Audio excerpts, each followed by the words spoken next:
In this video, I will show you how to fix Instagram Reels not being recommended. First, launch open the Instagram app on your device. Now tap on the profile icon at the bottom right corner of your screen. Then you want to tap on the three lines at the top right corner. Now you want to scroll down a bit and find the option of content preferences. You will find this under what you see section. Here find the option of interested, tap on that. Now from here you want to add the post that you are interested in. Then head back, now tap on not interested. Here you need to add the post that you are not interested in.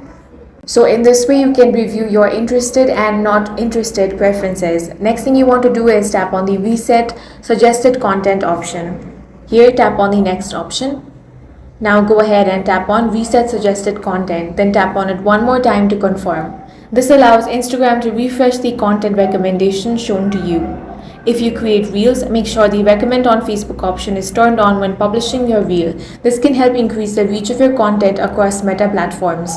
You should also check your account's recommendation eligibility. Make sure that there are no restrictions on your account. That's all for this video. If you found it useful, make sure to hit the like button and subscribe for more videos like this.